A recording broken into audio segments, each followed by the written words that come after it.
Hello everyone, welcome to convert IAS. बहुत सारे बच्चों की ये शिकायत रहती है, ये डाउट रहता है कि टाइम मैनेजमेंट रिटन एग्जामिनेशन में क्या करें। Writing one question is different और अगर हमें 20 क्वेश्चन 3 घंटे में लिखना है तो क्या करें। तो उसके लिए हम आपके सामने लेके आए हैं एक छोटी सी वीडियो जिसमें हम एक्सप्लेन करेंगे कि टाइम आपको कैसे मैनेज करना है in the actual mains written examination. Let's start it. First, सबसे पहले आपको देखना चाहिए कि आपके एग्जामिनेशन में क्या लिमिट्स हैं, क्या क्या चीज़ों का आपका ध्यान रखना है। सबसे पहले एक इंडिकेटिव लिमिट होती है कि space given in the paper, लेकिन वो इतनी मैटर नहीं करती। आप थोड़ा बहुत ऊपर नीचे करेंगे तो उससे खास फर्क नहीं पड़ता है। दूसरा, सॉफ्ट लिमिट्स होती हैं। Word limit is given by UPSC, you can consider it as a soft limit, लेकिन फिर भी आई विल सजेस्ट कि अगर आपने 10-15 वर्ड फालतू 10-15 वर्ड कम कर दिए तो उससे खास फर्क नहीं पड़ता है। तो मोस्ट इंपॉर्टेंट टाइम लिमिट बच जाती है, वो है टाइम। इसको आप ब्रीच नहीं कर सकते हैं। आपको 3 घंटे में ही पेपर करना है। लेकिन बहुत सारे बच्चे क्या सोचते हैं कि अगर मैं फास्ट लिखूंगा तो मेरा पेपर पूरा हो जाएगा, और अगर मैं जल्दी जल्दी लिखूंगा तो पेपर पूरा हो जाएगा। ऐसा नहीं होता है। आपको टाइम लिमिट अगर मैनेज करनी है तो आपको beginning of the question paper जब आप शुरू करते हैं, जब आप आंसर लिखना शुरू करते हैं, तब से आपको टाइम का ध्यान रखना पड़ेगा। तब जाकर के आप लास्ट में एक अच्छे तरीके से पेपर लास्ट में ख़त्म कर पाएंगे। अगर आपका पेपर में लास्ट में टाइम लिमिट की वजह से दो से 3 सवाल छूट गए तो it will cost you at an average of 3 to 4 marks. अगर आपके अच्छे नहीं हैं, अगर अच्छे हैं भी तो आपका करीब करीब मिला करके आपका 10 नंबर का फ़र्क आराम से इसमें पड़ सकता है। तो अगर आप हर पेपर में 10 नंबर लूज़ कर पा रहे हैं अगर, तो उसे 10 × 4 सिर्फ जीएस में 40 नंबर हो जाएगा और आप लिस्ट से आउट हो जाएंगे। तो लेट अस डिस्कस कि टाइम हम कैसे मैनेज कर सकते हैं। तो बाकी सारे लिमिटेशन हैं, वर्ड्स हो गया, आपका स्पेस हो गया, वो इतना ही भरना है जितना आपको टाइम परमिट करता है। आपको हर क्वेश्चन का एक वर्ड लिमिट, स्पेस लिमिट और टाइम लिमिट का बहुत ध्यान रखना है। अगर आप टाइम ऊपर नीचे हुआ तो आप मानिए कि आपने कुछ गलती कर दी है, अगर आपको एक किसी क्वेश्चन में 2 मिनट फालतू लगा दी तो आपको मैनेज करना है कि भाई टाइम ज़्यादा लग गया है। ऐसा कोई आपको मेंटल ब्लॉकेज रखना है इस चीज़ का कि हर क्वेश्चन के लिए इतना ही टाइम दे रखा है। लेट्स देखते हैं कि आपको कितने टाइम आपको मिलता है, कैसे हम उसको कवर कर सकते हैं और कैसे हम उसको कंटिन्यूसली अपने टाइम लिमिट को ध्यान में रखते हुए टाइम पे पेपर पूरा कर सकते हैं। एक क्वेश्चन में कितना टाइम चाहिए आपको? 10 मार्कर का जो क्वेश्चन आएगा उसमें 7.5 मिनट चाहिए, यानी हर 15 मिनट के क्वार्टर में आपको 2 क्वेश्चन पूरे कर लेना है। मान लो ये आपकी घड़ी है और अगर आप पेपर यहाँ से शुरू कर रहे हैं तो जैसे आप यहाँ पहुँचे तो आपके 2 10 मार्कर के क्वेश्चन 10 मार्कर यहाँ पूरे हो जाने चाहिए। इस हिसाब से एक मेंटल फिगर लेके चलनी है। थोड़ा बहुत ऊपर नीचे हुआ तो कोई बात नहीं, लेकिन ज़्यादा नहीं होना चाहिए। ये ध्यान रखना है कि हर एक ब्लॉक में 2 क्वेश्चन आपके 10-10 मार्क्स हो जाने चाहिए। अगर आप ऐसे ब्लॉक करके रखेंगे तो एक में अगर आपने 10-20 सेकंड, 30 सेकंड, 50 सेकंड फालतू ले ली तो अगले बारे में आप उस गैप को थोड़ा कम करने की कोशिश आप करेंगे। सिमिलरली अगर 15 मार्क का क्वेश्चन है तो हर 10 मिनट में एक क्वेश्चन करना है। तो यानी कि अगर आपने यहाँ से शुरू किया है क्वेश्चन 15 मार्क का करना, तो यहाँ आते आते आपको 3 क्वेश्चन कर लेने हैं, क्योंकि आधा घंटा हो गया, आपको 3 क्वेश्चन 15 मार्कर कर लेने हैं। ये आपके 10 मार्कर थे। तो ऐसे अगर आप हर क्वेश्चन पे ध्यान रखेंगे, अपनी घड़ी अपने सामने रखनी है और उसको पर क्वेश्चन आपको ऐसे टाइम लिमिट करके टाइम का ध्यान रखते हुए आगे चलना है। तो इस हिसाब से अगर आप 10 क्वेश्चन 7.5 मिनट का एवरेज लेके चलते हैं 10 मार्कर वाला, तो आपको 75 मिनट हो गया, ये आपका 100 मिनट हो गया। 5 मिनट हेयर एंड देयर आप वेस्ट करेंगे इधर उधर देखने में, घड़ी संभालने में, हो सकता है पानी पीने जाना पड़ जाए, वॉशरूम जाना पड़ जाए, तो ये टोटल आपका 180 मिनट्स हो गया। लेकिन फिर भी आप ये नहीं कि सब कुछ परफेक्ट चलता रहेगा, 2-4-5 मिनट आप आगे पीछे चलते हैं तो ये भी ध्यान रखना है आपका कि कुछ ऐसे क्वेश्चन होंगे जिसको आप बहुत जल्दी खत्म कर देंगे, क्योंकि 20 में से आपको सारे सवाल नहीं आते होंगे।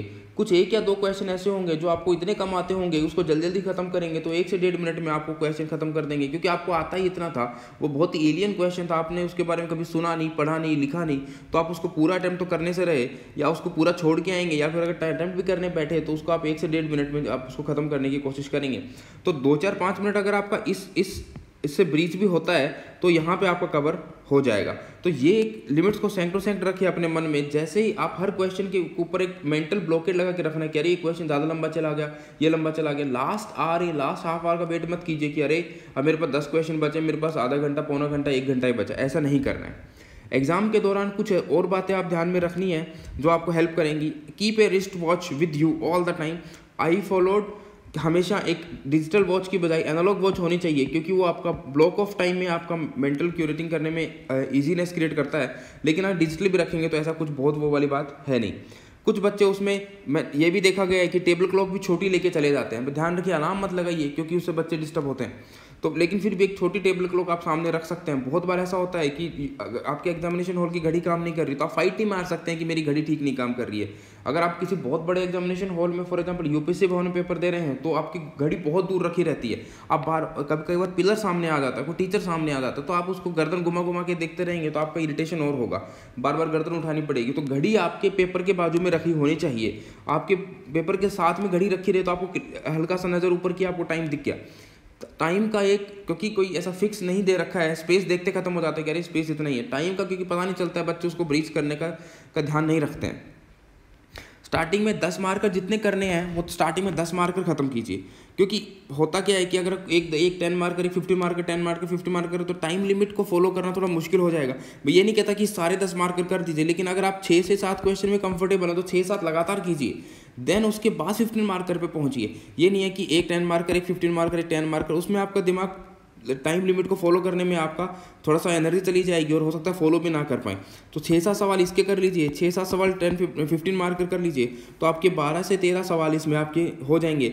उसके बाद जो है then you take the stock of time and question, spend 1 minute wisely rather than kind of last में बहुत ज़्यादा आनंद फानंद करने के बजाय 1 मिनट वेस्ट कीजिए यहाँ पे पेपर के बीच में, और देखिए कि कितने टाइम बचा है और कितने क्वेश्चन बचे हैं, और उसके हिसाब से then you have to plan accordingly. Then last में अगर आपका 30 मिनट बचे हैं लास्ट में, उसमें तो आपको डेड श्योर है कि आपको कितने क्वेश्चन बचे ये देखना ही देखना पड़ेगा। बच्चे क्या करते हैं कि क्वेश्चन कितने बचे सेम स्पीड से लिखते रहते हैं, तेज लिखते हैं, उतना स्पेस भरते हैं, ऐसा नहीं है।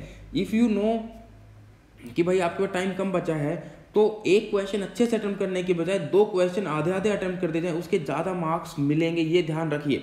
अगर आप एक क्वेश्चन में 1 पन्ना भर के आते हैं, एक क्वेश्चन 2 पन्ने भर के आते हैं, तो यू में गेट 4 मार्क्स। लेकिन अगर आप क्वेश्चन नंबर 1 और क्वेश्चन नंबर 2 में आधा आधा भर के आ सकते हैं, तो हो सकता है आपको 2.5 या 3 मार्क्स भी इसमें मिल जाएँ। आप ये मत सोचिए कि आपको 2 पन्ने भर कि आपको एक क्वेश्चन अच्छे से अटेम्प्ट करना है, ऐसा नहीं है। आपको मैक्सिमम क्वेश्चन अटेम्प्ट करना है। जो आपका रिस्क, जो आपने टाइम वेस्ट कर दिया एक क्वेश्चन में ज़्यादा देने का, वो उससे आपका ये ना हो कि आपका कोई एक क्वेश्चन छूट जाए। रादर देन दैट आप उसको पूरे सिस्टम को, पूरे जो बचे हुए क्वेश्चन है उसके ऊपर उस डैमेज को इवनली स्प्रेड कर दीजिए। और उसका तरीका ये है कि आपको नंबर ऑफ वर्ड्स कम करने पड़ेंगे, आपको स्पेस खुला खुला लिखना पड़ेगा। बच्चों को क्या लगता है जो आता है सारा लिखना है, ऐसा नहीं है। आप स्मार्टली उसको, बच्चों को लगता है हम जल्दी लिख देंगे तो उससे हमारा पेपर पूरा हो जाएगा, और ऐसा हो जाएगा कि टाइम जल्दी हो जाए, मतलब कि टाइम कम लगेगा। बिल्कुल टाइम कम लगेगा, but the best way to cut in the last minute of time. अगर आधे घंटे में आपके 6 सवाल बचे हैं, तो आपको 5 मिनट में एक क्वेश्चन करना है, तो आप सारे क्वेश्चन ढंग से नहीं कर पाएंगे कि आपने एक, मतलब कि स्टार्टिंग के 3 क्वेश्चन परफेक्ट कर दिए, लास्ट के 2 छोड़ दिए। ऐसा नहीं होना चाहिए। आपको डेलिबरेटली वर्ड्स कम करने पड़ेंगे, नंबर ऑफ वर्ड्स कम करने पड़ेंगे, खुला खुला लिखना पड़ेगा, एक स्मार्टली टेबल या मैप बना के स्पेस फिल करना पड़ेगा, लेकिन आपको नंबर ऑफ वर्ड्स कम करने पड़ेंगे। आप सिर्फ स्पीड बढ़ा करके टाइम को बचाना बहुत मुश्किल काम होता है। लास्ट के 30 मिनट में पक्का से पक्का देखना है कि अर्ली स्टॉक तो लेना ही है, लेकिन लास्ट के 30 मिनट में फिर एक बार ध्यान से देख लेना कि मेरे 5 बचे हैं कि 6 बचे हैं, and then you try to use your time wisely कि कैसे करना है। अगर आपको पता है कि क्वेश्चन आता ही नहीं तो उसको 1 मिनट लगानी, तो पहले 1 मिनट लगा करके उसको पूरा कर दीजिए। ऐसा नहीं है कि जो बिल्कुल नहीं आता उसको लास्ट में करना है, ऐसा नहीं है। लास्ट में कुछ बहुत नॉलेज नहीं आ जाएगी, 1 मिनट आपको लगानी है, वो आप कभी भी 1 मिनट में एक पन्ना भरना, जितना आता है उतना लिखना है। आधा क्वेश्चन आपको आता ही नहीं उसका, तो छोड़ना ही है। तो ऐसा नहीं कि उसको लास्ट में जाकर के अरे ये तो आया नहीं, छोड़ दिया, नहीं। अगर आपने किसी क्वेश्चन में रेलिवेंट 1 पन्ना भर दिया, पूरा 1 पेज भर दिया, तो आपको 1 नंबर उसका, 1 पन्ना इन द सेंस कि 1 पैराग्राफ भी आगे ना भर के आ गए हैं, तो उसको 1 नंबर आराम से मिल जाएगा। छोड़िए मत उसको। अगर आप टाइम लिमिट को बीच में ब्रीच करते हैं, जैसे मैंने समझाया कि अपने डैमेज को इवनली स्प्रेड करने की कोशिश करना है, ठीक है। ये जितने ब्रीच हुए हैं उसको एग्जाम के दौरान ही कवर करने की कोशिश करना, लास्ट में लाके मत रखना कि हर क्वेश्चन से आप एक एक मिनट वेस्ट करते चले गए और लास्ट को आपको 15 मिनट का डैमेज हो चुका है और आपको पता भी नहीं है कि आप कहाँ डैमेज करके आए हैं, उससे आपके 2 क्वेश्चन चले जाएंगे। तो जैसे जैसे डैमेज होता जाए उसको नेक्स्ट 2-3 क्वेश्चन में ही फटाफट खत्म करके उसको 30 सेकंड डिस्ट्रीब्यूट करके उसको इवन आउट कर दीजिए।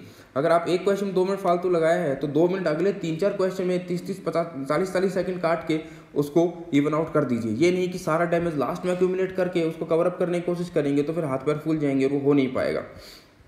तो guys this is all about time. The only idea is कि कि सारा का सारा पेपर आपको टाइम पे हो जाना चाहिए, आपको हर क्वेश्चन इज्जत से हो जाना चाहिए। इसके लिए आपको घर पे अच्छी सी प्रैक्टिस करनी पड़ेगी। लेकिन अगर आप एग्जामिनेशन हॉल में इन प्रैक्टिसेस का फॉलो करेंगे तो आई एम क्वाइट श्योर कि आप पूरा पेपर टाइम पे कर पाएंगे, रादर देन वापस आकर के ये बोलने पे कि अरे यार मैं तो 17 ही कर पाया, 16 ही कर पाया, 18 ही कर पाया। ऐसा नहीं होना चाहिए। रादर देन ये टेक्निक आप टेस्ट सीरीज में फॉलो करके देखिए, और एक बार once you have perfected this technique, आपको एग्जाम में इसका बहुत ज़्यादा हेल्प होने वाली है। So this is all from convert IAS। Thank you very much.